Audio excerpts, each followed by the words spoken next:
Opa, beleza, gente? Boa noite.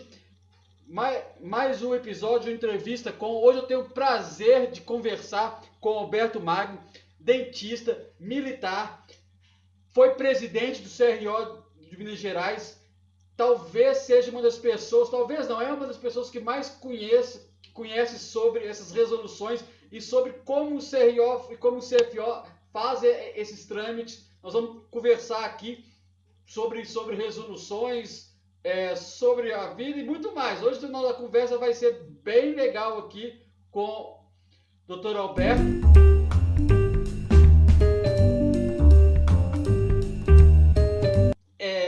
Dr. Alberto, obrigado de você ter aceito a entrevista. É sempre bom conversar com você. E já te emendo e já te passo a palavra emendando uma pergunta aqui, que na verdade é o seguinte: o sistema conselho ele já foi fundado há bastante tempo.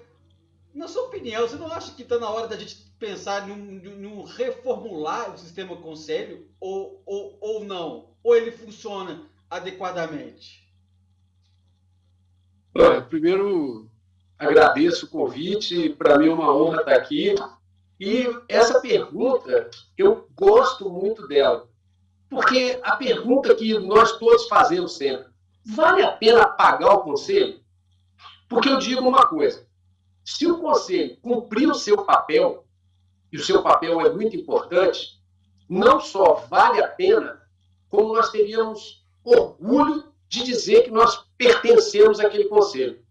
Mas se nós percebermos que o conselho não está cumprindo o seu papel, ou pode estar até atrapalhando a nossa vida, nós nos sentimos revoltados com esse pagamento. Aí não é nem questão do valor, é questão de pagar uma coisa que não vale aquilo que você paga e que você não sente que ele é um aliado, que está defendendo a nossa causa. Então eu acho de verdade que o Conselho deve ser reformulado. Ele foi criado por uma lei em 1964. De lá para cá, muita coisa mudou, mas algumas coisas na estrutura ainda não.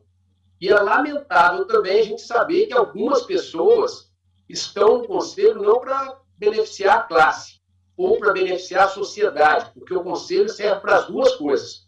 O Conselho é um órgão de fiscalização que defende a sociedade, mas no seu artigo 2 também está muito claro que é defender o bom nome da odontologia e aqueles que a exercem legalmente. Então, essa história de que o Conselho está ali só para fiscalizar e para ferrar o dentista, que essa é a finalidade do Conselho, não é isso não. Então tem que ler a lei. A lei, no seu artigo 2, ela é muito clara. E eu já tive embates, inclusive com muita gente do sistema, com o próprio presidente do CFO, eu já conversei sobre isso, nós já debatemos e temos opiniões opostas. Na cabeça dele, a função do Conselho é a fiscalização. E na minha cabeça, no seu artigo 2, podem olhar o artigo 2 da Lei 4324, ela diz claramente que a função do Conselho é a defesa, supervisão da ética e defender os que a exercem, o bom nome da odontologia e os que a exercem legalmente. E quem a exerce legalmente? Quem se forma, quem faz faculdade, quem faz um curso. É por isso que é importante o Conselho. Hoje, se você quiser abrir um salão de cabeleireiro, você pode abrir. Você pode nunca ter cortado um cabelo na vida. Mas se você abrir um salão de cabeleireiro, ninguém pode te impedir. Agora, para ser dentista, para ser médico, para ser engenheiro, para ser advogado, não. Você tem que ter uma formação mínima, que lamentavelmente isso fica por conta do MEC e que nós precisamos rever, inclusive, a formação dos nossos profissionais. Então, muita coisa precisa ser mudada e nós vamos falar sobre isso durante essa entrevista. Na verdade, se a gente pensar numa lei que foi numa lei de 64 e que foi regulamentada em 71, o mundo já não é mais o mesmo, né? A gente precisa de ter uma evolução. Mas essa questão de reformular, ela é uma questão mais engessada, ou você vê uma possibilidade de ter essas mudanças, Roberto? Porque é um pouco complicado quando você vai mexer em questão de leis, porque tem que passar pelo Congresso, a gente tem que ter uma bancada que está afim de fazer isso também, ou eu estou enganado? Não, muito pelo contrário, você não está enganado. O detalhe é que, infelizmente, nós também não temos representantes políticos na odontologia. Muitas vezes nós falamos, a odontologia está desvalorizada, a classe médica é mais valorizada, isso é mais valorizada, até enfermeiro hoje tem mais valorização que o dentista. E olha, nós temos que defender os enfermeiros também, porque eles têm muito valor. Agora, que eles têm mais força política, também não tenha dúvida. Mas por quê? Qual o deputado dentista que você conhece? Qual o senador dentista que você conhece? E as grandes decisões estão lá. Nós temos projetos de lei da medicina que estão forçando a barra lá, inclusive para fazer reserva de mercado. E da odontologia, quem vai defender? Olha, o ano passado, desculpa, o ano passado não, porque foi um ano de pandemia, porque o ano passado parece que foi diferente, mas em 2019 nós tivemos uma suplente de deputado do Amapá, que é a doutora Patrícia. Ela entrou em 6 meses, uma única deputada dentista, ela simplesmente fez uma grande revolução, lutou, batalhou, conseguiu reunião com o ministro, fez uma série de coisas para a odontologia, mas pena que ela ficou só 6 meses. Então nós precisamos de mais patrícias, mas não só patrícias, como homens também, nós precisamos de representantes políticos para defender a nossa classe. E no caso do Conselho, não é só a representação política, tem que ter vontade também dos membros dos conselhos regionais e federal.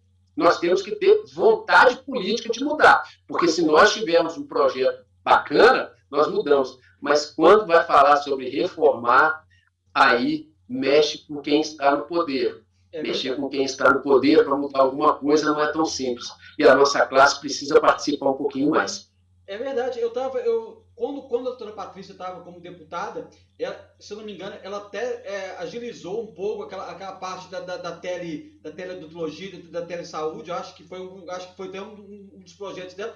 Chamei ela para entrevistar e quando a gente foi encaixar as agendas, ela já tinha deixado, já tinha voltado para a suplência e não deu para a gente conversar. Eu sei falar do ano passado, que foi assim, um ano realmente atípico. A gente fica até nessa confusão mesmo. Foi o ano passado, foi o ano retrasado. E várias coisas vem mudando em relação a isso. Uma dessas mudanças é a teleodontologia, que também foi uma das resoluções que foi feita o ano passado. O que você acha?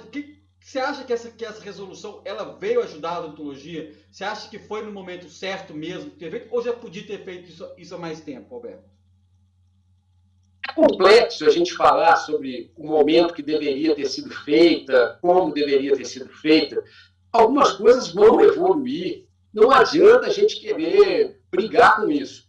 Nós temos que ter determinados cuidados, porque é o seguinte, nós temos que ter cuidado para não banalizar também. Nós temos alguns procedimentos, algumas coisas que nós podemos fazer à distância e outros não. Então, isso vai ser um trabalho construído. O que é mais importante, essa mudança de mentalidade, que às vezes tem gente que fala teleodontologia, critica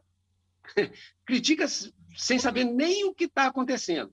Isso não só com teleodontologia, mas como as PICs, essas práticas integrativas e, principalmente, hoje, um mote maior que eu acho que nós devemos abordar com bastante firmeza, que é essa nova área de atuação que está dando tanta confusão entre a área médica e a odontológica, que é a harmonização orofacial.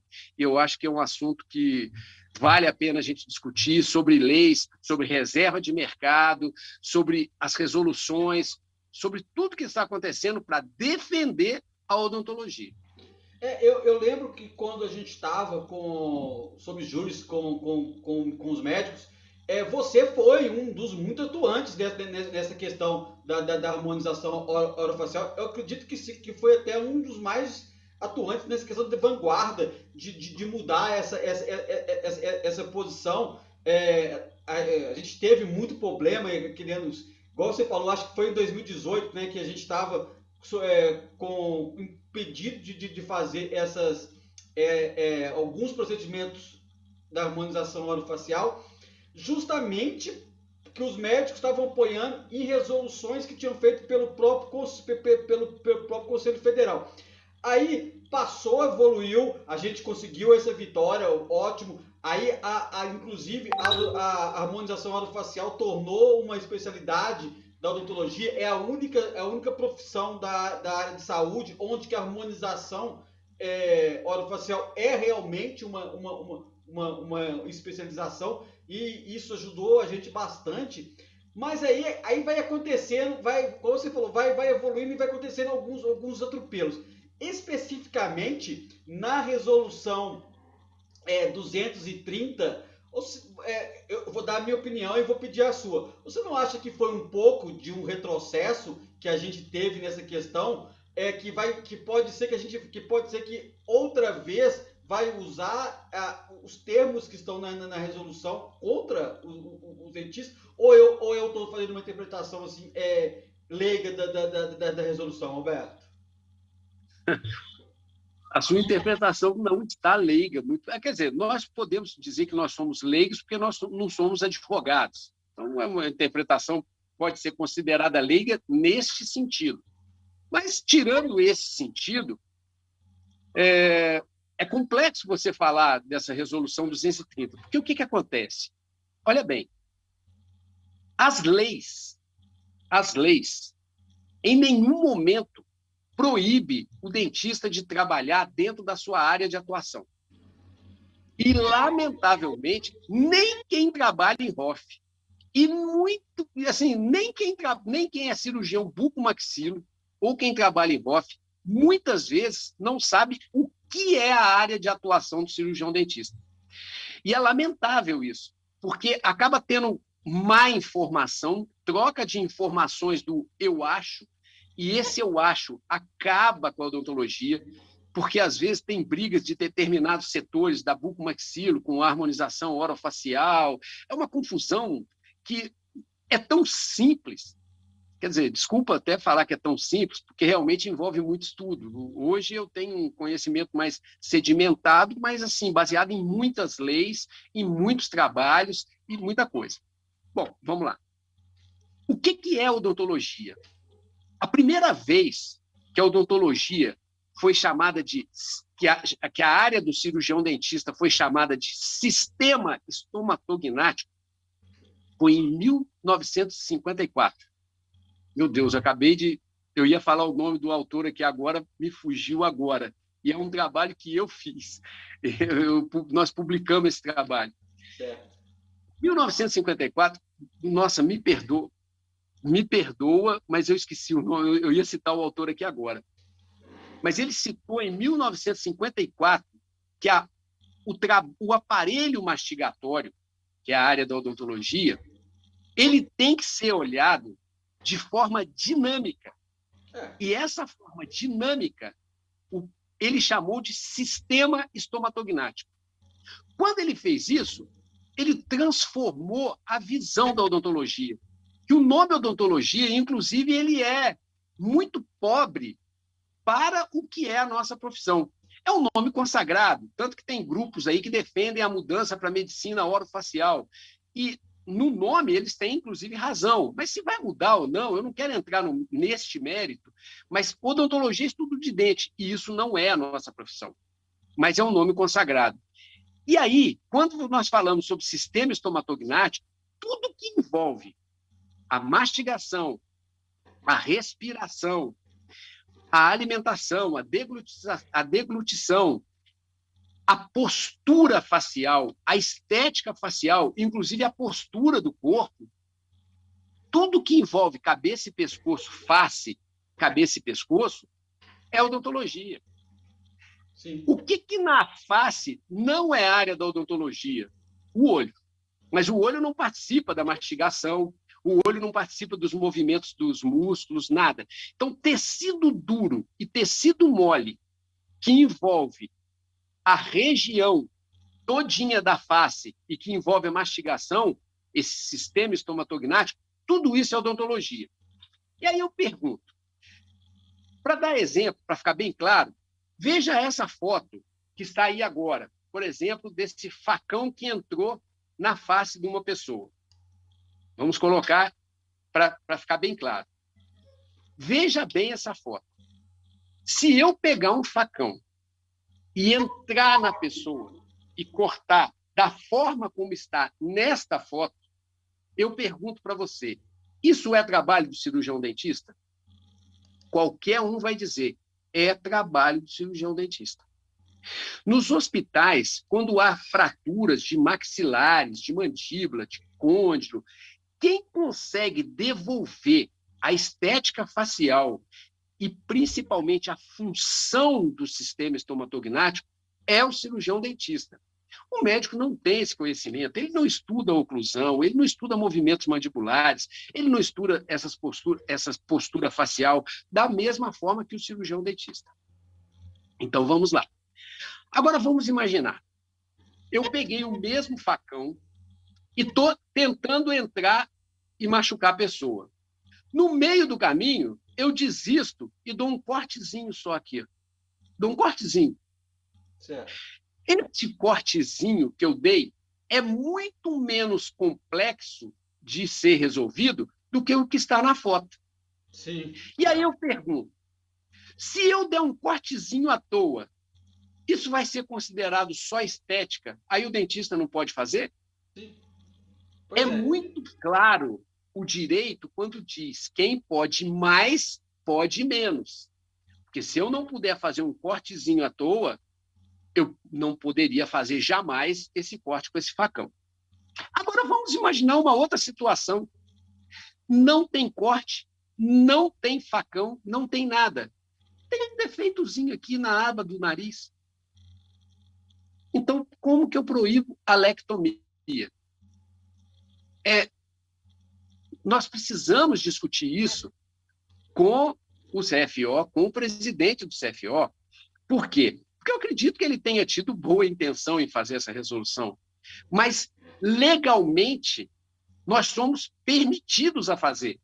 E aí vem uma resolução do CFO que diz no texto claramente, apesar de estar na área de atuação do cirurgião dentista, esse procedimento está proibido. Está proibido por quê? Ele argumenta lá, porque não tem isso no curso de graduação ou de pós-graduação, que é isso que diz a lei. O que o dentista pode fazer? Tudo que está dentro da sua área de atuação e que você aprende na graduação ou na pós-graduação. E nós sabemos hoje que existem pós-graduações que formam muito bem. Lógico que eu não estou falando de cursinho de final de semana para formar doutor, isso não. Nós não estamos defendendo a má formação, de jeito nenhum, pelo amor de Deus. Mas existem cursos sérios.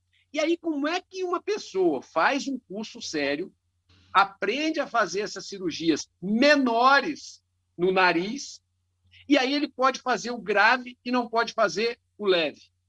Isso, no meu modo de entender, é uma tentativa de defesa de reserva de mercado da medicina e que, de uma forma meio que involuntária, eu acredito que o CFO vai rever essa resolução 230, porque não faz sentido. Se eu posso fazer o maior, eu tenho que poder fazer o menor. É mais ou menos isso. O que eu acho pior é, assim, quando você vai ler a resolução. O que eu acho pior é o seguinte: primeiro, é que as pessoas não leem, não têm esse conhecimento, igual você falou, que você estudou, que você tem. As primeiras pessoas não leem, não leem nada. Então, fica muito no que você achou, que você falou, fica muito no achismo. E o achismo a gente tem que largar do achismo e passar para as evidências científicas. Mas o que me deixa mais preocupado, assim, né, vamos falar nesse sentido, é com alguns termos que colocaram nessa resolução que dá para poder interpretar que nós, dentistas, não temos os conhecimentos necessários, nem biológicos, nem anatômicos e nem fisiológicos, para poder realizar esse tipo de cirurgia. Tudo bem. Mas daí você pode expandir para muitas outras coisas que você queira argumentar. Então, se a gente não vai ter conhecimento anatômico, científico ou base biológica para a cirurgia, não vai ter para poder colocar um preenchimento, não vai ter para poder passar um fio, não vai ter outros tipos de procedimentos que a gente pode fazer. E o meu medo é que isso gere um retrocesso, que a gente caia de novo naquela briga toda que a gente teve há 2 anos atrás. Ou você, que é uma pessoa que estuda sobre isso, acha que é impossível de acontecer isso? Eu digo que, assim, meu receio é muito grande em relação a isso. É muito grande. E nós precisamos demonstrar algumas coisas que o CFO precisa ver, inclusive. Por exemplo, vamos falar o primeiro mote, a primeira coisa que a medicina tentou fazer para essa reserva de mercado e que nós estamos embarcando sem saber e caindo no buraco. Primeiro jogo, desculpa, mas sujo de alguns setores da medicina, porque nós temos médicos fantásticos, médicos que entendem muito bem e que nós aprendemos muito com médicos e médicos fazem curso com os dentistas. Sim. E está tudo bem. Mas existem alguns setores que querem reserva de mercado. Foi separar estética de função. Existe um princípio básico que diz que forma e função estão associadas. Estética e função não tem jeito de ser separado. A Organização Mundial de Saúde classifica muito bem. Saúde não é ausência de doença. Não é um funcionamento fisiológico do corpo, não. Saúde é um estado, é um bem-estar que envolve psicológico, envolve a pessoa estar de bem com ela mesma. E nós sabemos, nós conhecemos o quanto a estética é importante para a saúde da pessoa. Ela faz bem para o cérebro. Dizem que, inclusive, esse bem-estar é o sistema imunológico do cérebro, que é fazer a pessoa ficar bem. Então, essa maldade de dizer o dentista pode funcional e não pode estético, não, peraí. Não existe embasamento científico nenhum para separar estética de função. Então, tem que parar com isso. A primeira coisa que nós não podemos cair é nessa armadilha de classificação entre saúde e estética, ou função e estética. Não existe isso. Você, quando vai fazer um trabalho para alguém, você tem que deixar essa pessoa de bem com ela.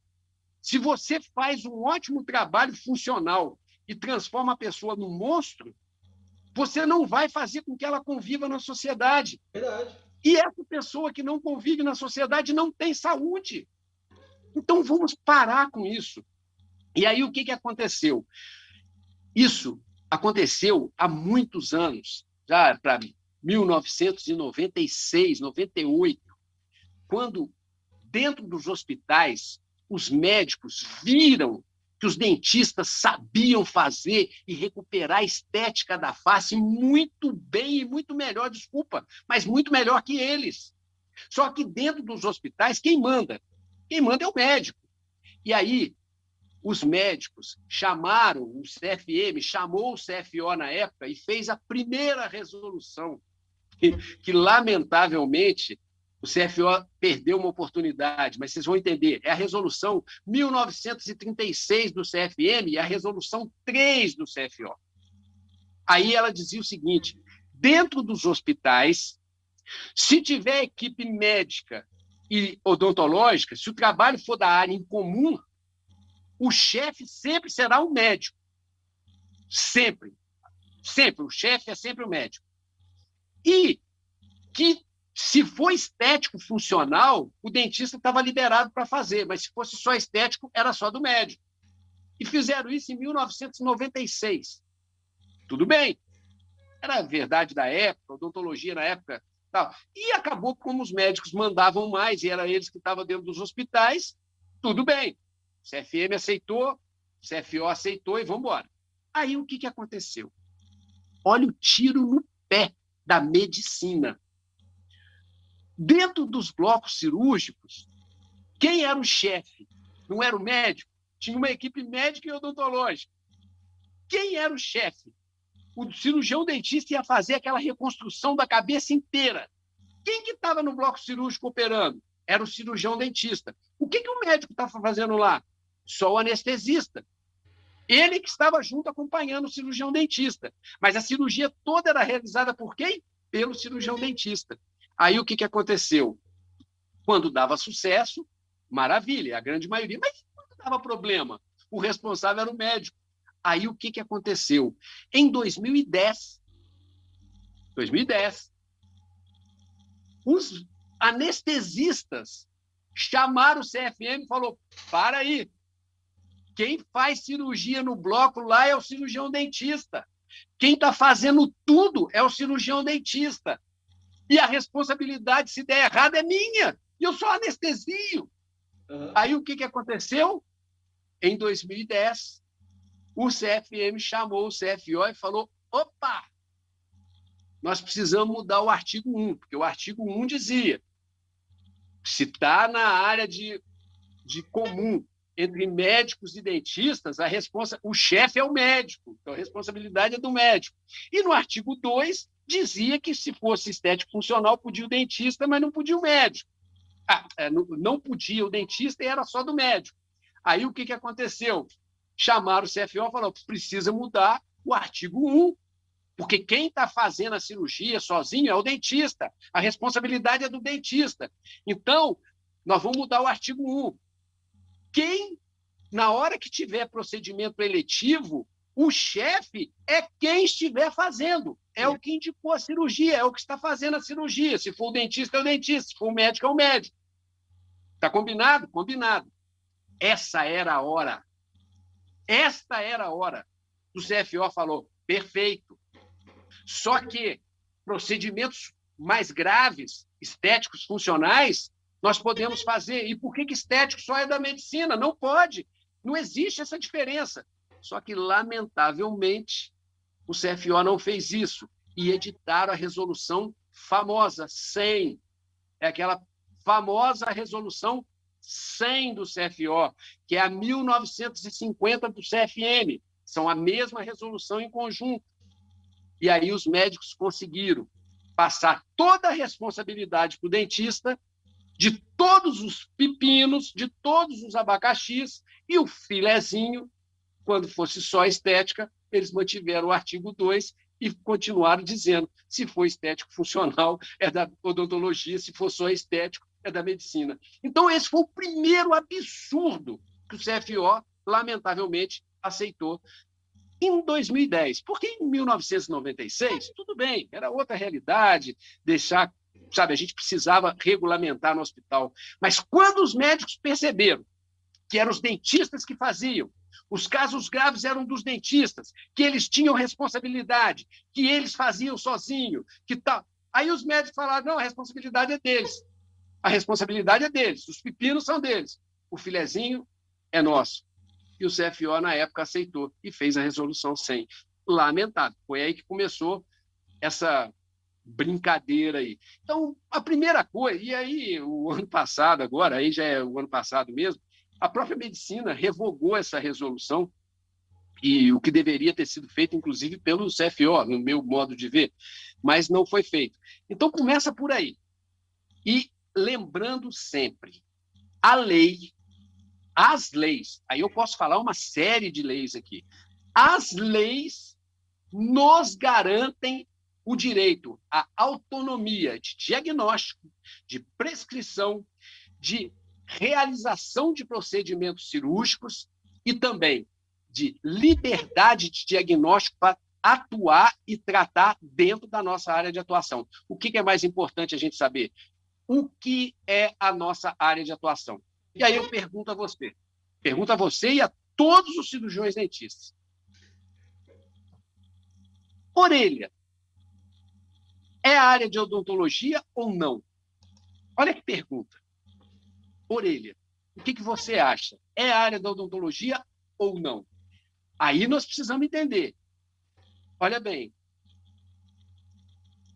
quando eu faço uma fratura de côndilo ou da cavidade glenoide, dessa área aqui, se houver uma fratura e eu tiver que recompor cavidade glenoide, base aqui, né, do crânio aqui, e mandíbula, se eu tiver que fazer isso tudo aqui, essa cirurgia é grave, uma cirurgia pesada, uma cirurgia difícil, uma cirurgia mutilante, o cirurgião dentista pode fazer? Pode. Ele vai envolver a orelha? Vai. Então, por que se tiver uma coisinha à toa só na orelha, o dentista não pode? Então, nós vamos ter que conversar muito com o CFO, nós vamos ter que fazer alguns argumentos que eu digo para você. Literatura tem farta, e não é literatura simplesmente brasileira, não. No mundo inteiro. Orelha, blefaroplastia, nariz, tudo faz parte do sistema estomatognático, tudo faz parte da odontologia. E aqui nós estamos, lamentavelmente, com alguns problemas que não deveriam ter. Aí os críticos falam que quando teve a resolução 100, 2010, já foi um erro. E agora ela reeditou esse erro. É isso mesmo? Mais ou menos. Ela não é exatamente porque é diferente essa resolução agora, é diferente da resolução 100. Eu, para te falar a verdade, se eu tivesse que escolher entre a resolução 100 e a 230, eu preferia a 100, com todos os erros dela. Por quê? Porque essa agora ela dá nome a alguns procedimentos, dizendo que aquele procedimento não pode. Na resolução 100, cabia uma interpretação. Dizia que quando fosse procedimento puramente estético. Agora não. Agora ela cita procedimentos. Certo. Eu acho que a resolução 100, apesar de ter sido errada, eu acho que ela é menos problemática do que a 230. Menos problemática. Porque, por exemplo, se eu corrigir alguma coisa no nariz, eu posso dizer que não é só estético. Porque não existe procedimento só estético. Não existe. Isso é uma aberração, isso é uma bobagem. Não existe. Então, eu consigo mostrar que não é só estético. Agora, quando eu digo não pode fazer blefaroplastia, aí é um negócio complicado. É um negócio complicado. O argumento do CFO, o presidente do CFO, quando editou, e ele fez uma live sobre isso, o argumento dele é que nos cursos de graduação não tem, e no pós-graduação também não tem. Numa coisa ele tem razão. Nos cursos de graduação realmente não tem. Porém, a Lei 5.081, ela deixa claro que o cirurgião dentista pode fazer todos os trabalhos dentro da sua área de atuação que ele tenha aprendido nos cursos de graduação ou pós-graduação. Então, não é só curso de graduação, é pós-graduação também, porque algumas matérias, como bucomaxilo, por exemplo, muitos procedimentos são só dados na pós-graduação. E que pós-graduação? Porque muita gente fala, não, então a pessoa tem que fazer especialização. Não. Pós-graduação é qualquer curso reconhecido de alguma instituição de ensino reconhecida e que pode ser especialização, mestrado, doutorado, aperfeiçoamento ou cursos livres. Agora, se a pessoa faz um curso livre, e ela, por exemplo, faz um curso livre sobre fios, ela depois pode fazer só fios, ela não pode fazer harmonização, ela pode fazer fios. Se ela faz um curso de preenchimento, ela pode fazer preenchimento. Se ela faz um curso de toxina, ela pode fazer toxina, e assim por diante. Agora, se ela faz um curso completo de especialização em ROF, aí ela está liberada para ROF completa. da mesma forma que um cirurgião bucomaxilo, e assim por diante.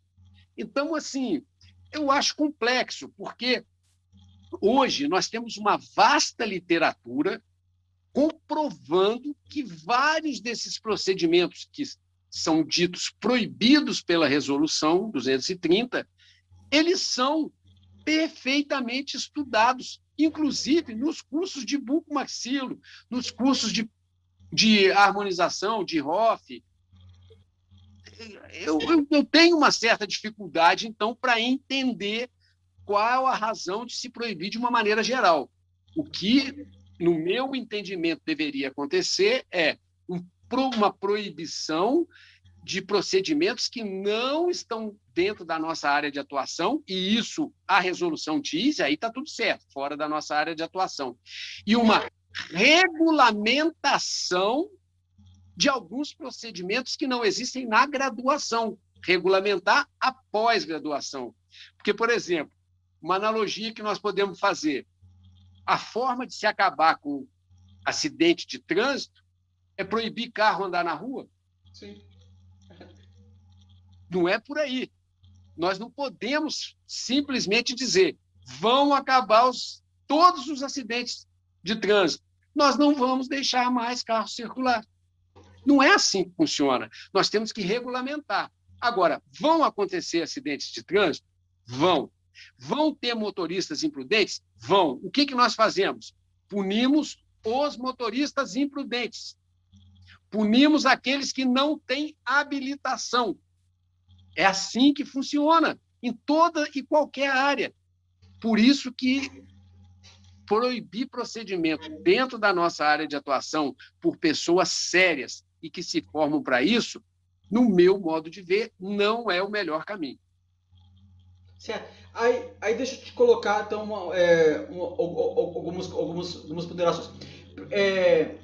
Por que não levar isso? Por que não fazer um esforço de levar isso para dentro da graduação? Porque quando eu formei, não tinha implante na minha grade de graduação. Eu nunca estudei implante na graduação. Se eu quisesse saber de implante, teria que fazer um curso fora da graduação. Por que não empreender esse esforço de levar isso para dentro de uma faculdade? Eu sei que não é o papel principal do conselho, mas ele pode ajudar a levar a fazer uma campanha para poder mudar essa grade curricular.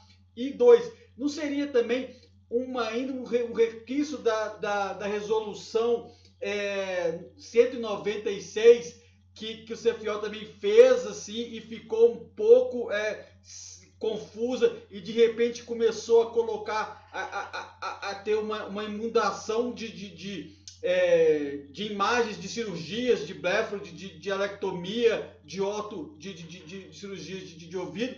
Então foi também um jeito para poder barrar essas questões nas redes sociais ou não? São coisas separadas, né? As resoluções, o que você abordou são duas coisas separadas. Uma coisa tem a ver com o código de ética, que são exposições desnecessárias, é outra coisa. Então, são duas coisas separadas. Eu vou responder primeiro eu vou responder a sua primeira pergunta primeiro.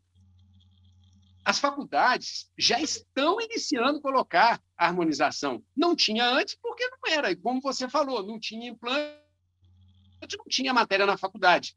Chegou o implante, colocou o implante na faculdade. Não tinha harmonização, não tinha Hoff, não tinha na faculdade. Agora já está tendo. Por exemplo, a minha filha hoje faz odontologia e ela está no 4º período, se não me engano. Está no 4º período. E ela já vai ter a harmonização na grade curricular dela. Está tudo certo. Então, assim, há uma evolução, vão surgindo áreas novas e essas áreas novas vão sendo incluídas nas faculdades. Agora, as faculdades é que têm que fazer esse procedimento de adequação curricular. E, inclusive, isso, com certeza, é um diferencial mercadológico. Você não tem como impor uma faculdade e obrigá-la a fazer. Agora, a faculdade que não tiver harmonização, ela naturalmente vai ter um diferencial, ela não vai ter esse diferencial comercial e mercadológico e ela vai perder espaço. Ela vai ter, ou existirão outras faculdades que vão ganhar espaço dela. Esse é o primeiro. Agora, quanto à exposição de blefaroplastia, de alectomia, o que seja, quanto à exposição, o nosso código de ética, e uma coisa que eu quero deixar bem clara, quando eu entrei para o Conselho, e eu espero voltar, porque, lamentavelmente, estão acontecendo alguns absurdos, e eu sei que tem gente que quer me tirar do Conselho de qualquer jeito, porque eu penso diferente. Eu vou dar um exemplo. Quando eu entrei no Conselho, diziam que o Conselho não podia trabalhar por salário de dentistas. Tinha mais de 50 anos que existia o Conselho e nunca existiu uma ação para defender o salário do dentista, que é a valorização da classe. Hoje nós temos prefeituras aí que pagam R$ 1.500 para 8 horas de trabalho por dia. É um verdadeiro absurdo, sendo que a Lei 3.999, ela diz que o salário mínimo do dentista, da iniciativa privada, tem que ser 3 salários para 20 horas, com 20% de insalubridade. E aí, por que não se aplica isso ao serviço público também? E aí, quando eu entrei para o Conselho, existia a crença de que o cirurgião, o Conselho não podia trabalhar por salário, não podia trabalhar por valorização da classe, que isso não era papel do Conselho. E quando eu disse que eu pensava diferente, e que eu queria entrar, e que eu ia entrar, e que eu achava que o Conselho tinha esse direito, debocharam da minha cara, riram da minha cara. Eu fui zombado de presidentes de outro estado, que eu não vou nem citar aqui, dizer para mim assim, nosso jurídico já fez isso é inconstitucional, é ilegal. Falei, porque isso é ação trabalhista. Eu falei, eu não estou falando de ação trabalhista, eu estou falando sobre uma ação civil para que nós possamos fazer com que o Estado pague aquilo que o cirurgião dentista merece no mínimo. Não, isso não pode, não pode. E aí eu consultava o jurídico de vários estados, todos diziam que eu estava errado. E aí eu vou usar a sua frase, eu sou leigo. Só que eu sou leigo, mas eu estudo. Desde que eu entrei para o Conselho, eu estudo hoje mais direito, eu não trabalho mais no consultório. Eu nem estou, já vacinaram todos os dentistas, hoje eu estou na minha terra.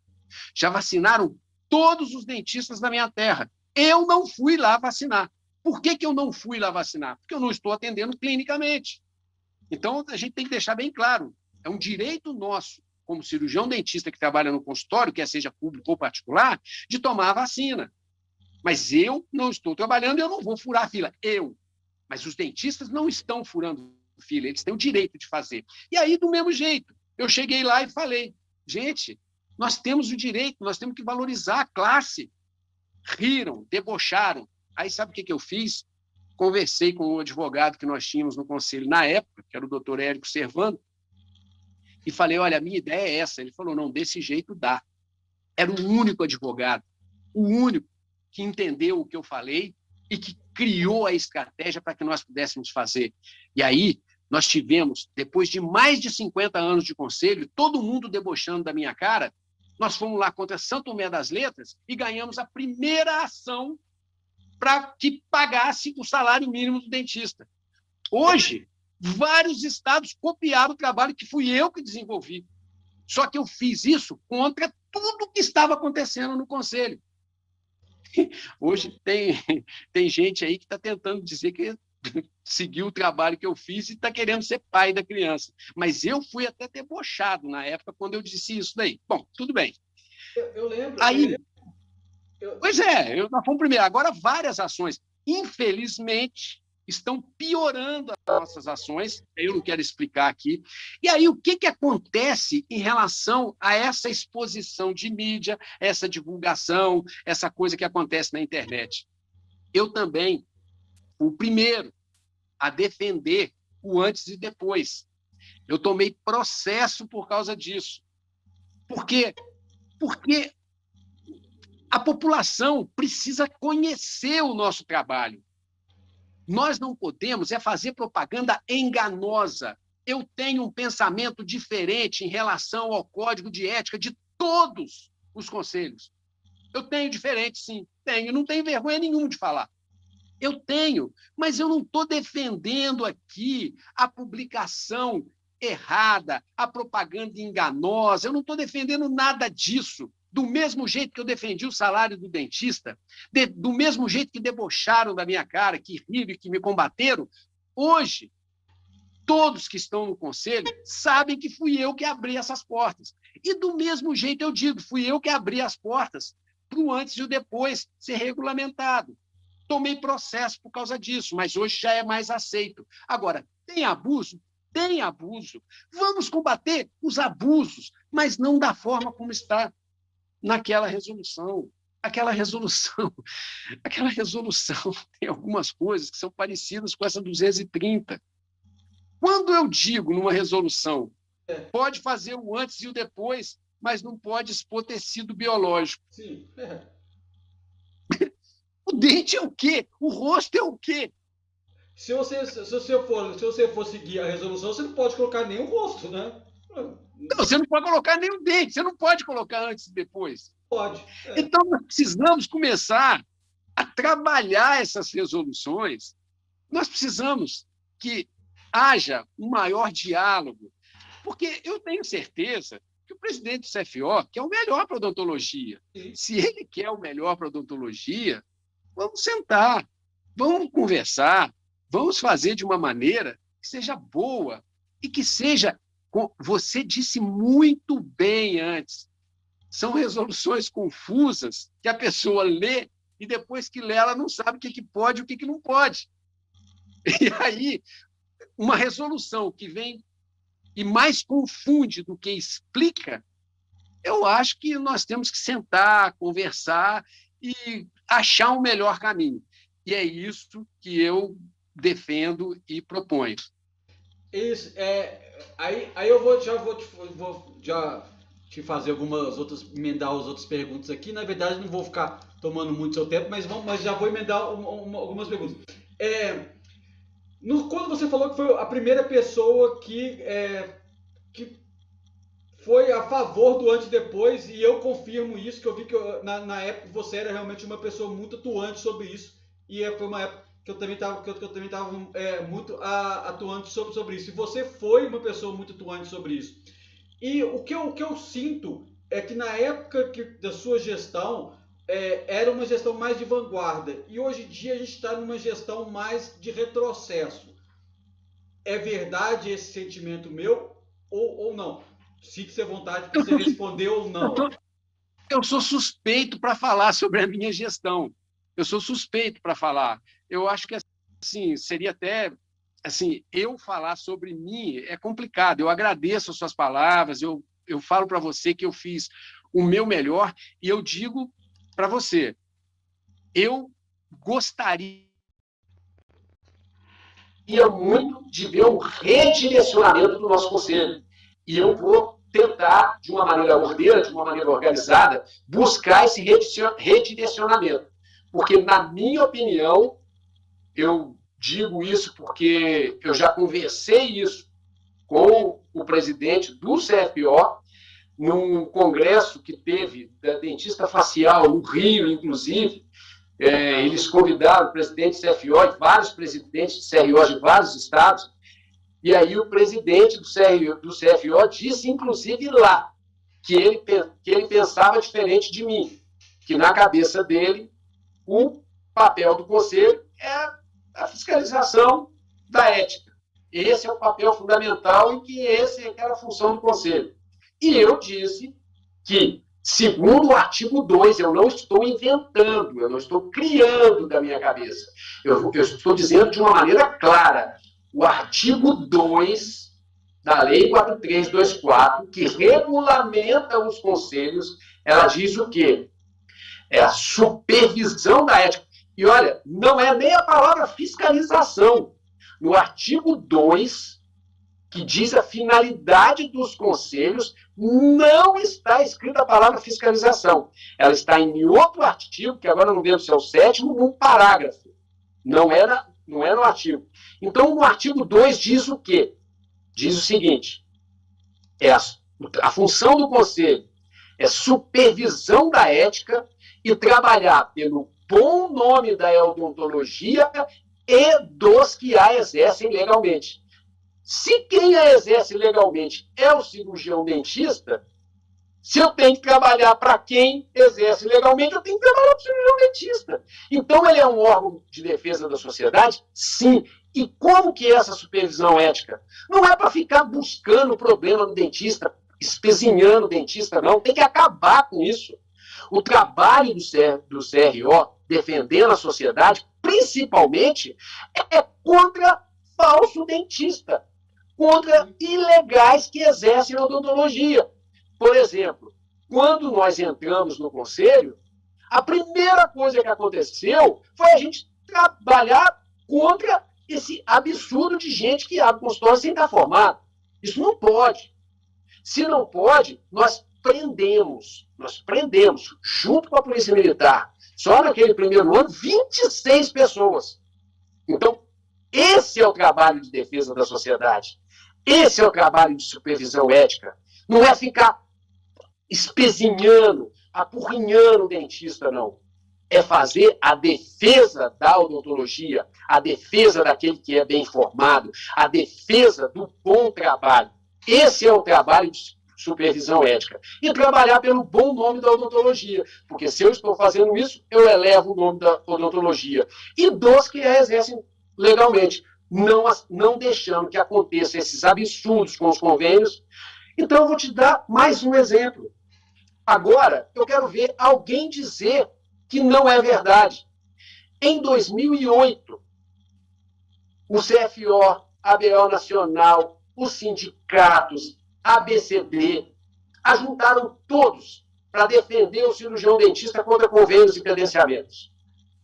Aí, cismaram de inventar um negócio chamado CBHPO. Que é isso? Eu sou formado em gestão.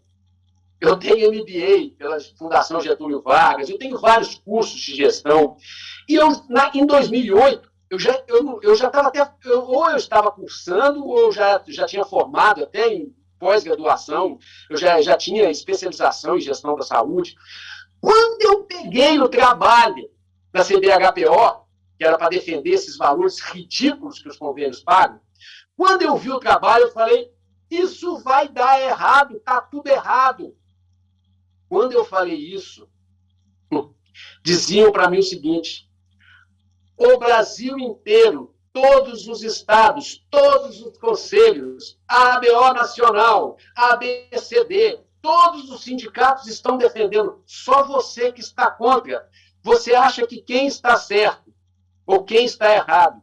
Está errado você ou todo mundo? Eu falei, olha, lamentavelmente, ninguém que está à frente desse trabalho tem formação em gestão. E eu estou falando isso não é para ser do contra. Eu estou falando isso porque eu conheço esse trabalho. Eu vi o que vocês estão fazendo. Isso vai dar errado. Isso é ilegal. Isso é inconstitucional. Não façam que vai dar errado. Sabe o que aconteceu? Fizeram a CBHPO, disseram que criaram um instrumento que ia defender a odontologia contra todos os abusos dos conselhos, gastaram uma fortuna do dinheiro do CFO, gastaram uma fortuna do dinheiro que você, que eu, que nós pagamos de anuidade, gastaram uma fortuna de dinheiro de 2008 até 2020 e em 2020, 12 anos depois, chegou no STF e o resultado. Disseram no STF aquilo que eu disse em 2008. É ilegal, é inconstitucional e jogaram o nosso dinheiro fora. E pior, eu tinha uma proposta para convênios, para credenciamentos, nunca me deixaram trabalhar em cima dela. Nunca. Agora, estão tentando me tirar do convênio, pegaram a minha ideia e estão tentando desenvolver. A única coisa que falta para eles é formação em gestão. Então, assim, não adianta, lamentavelmente, eles não têm lá, algumas pessoas que estão tentando trabalhar com isso, não têm formação em gestão. Então, eu digo para você, em convênios e credenciamentos, em 2008, eu era o único contra a CBHPO. E aí, o ano passado, conferiu. É ilegal, é inconstitucional.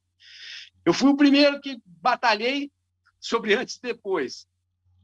Fizeram uma resolução liberando, mas que está cheio de probleminhas, mas pelo menos liberaram algumas coisas. Espero que a gente evolua. No salário do dentista, eu fui ridicularizado, agora está cheio de Estado entrando com ações, só que, lamentavelmente, modificaram a ação, para não dizer que copiaram a minha, pioraram a ação, e pode ser que joguem todo o nosso trabalho embora. Mas eu fui o primeiro a mostrar que o Conselho tinha que lutar por salário. Então, assim, eu posso dizer para você, eu penso realmente diferente. No Código de Ética nosso precisa melhorar, mas precisa mudar a cabeça das pessoas. Precisa mudar. Nós precisamos evoluir. O mundo inteiro. Você disse aí, uma lei de 64, com decretos em 71, nós estamos em 2021.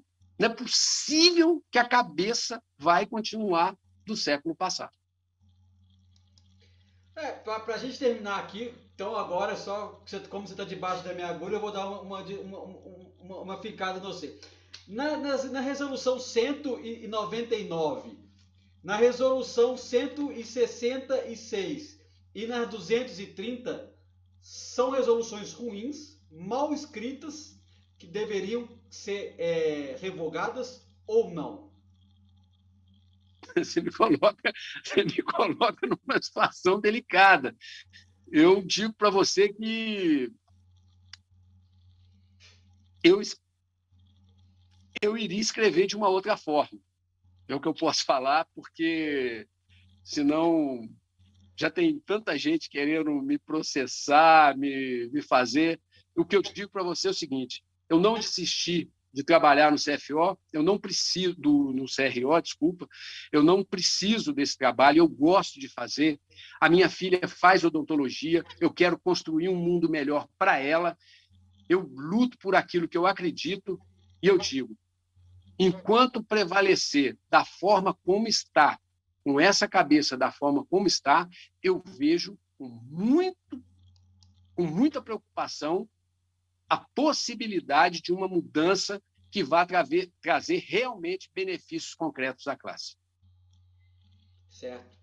Roberto Magno, obrigado pelos seus esclarecimentos, pela sua entrevista e pelo seu tempo aqui com a gente essa noite. É isso, eu que agradeço, sucesso, e continue esse seu trabalho aí, porque isso que você está fazendo, aí sim, aí eu digo para você, isso daí, a forma como você está trabalhando, essa forma, aí vai trazer benefício para a odontologia. Espero que nós sejamos sempre multiplicadores do bem.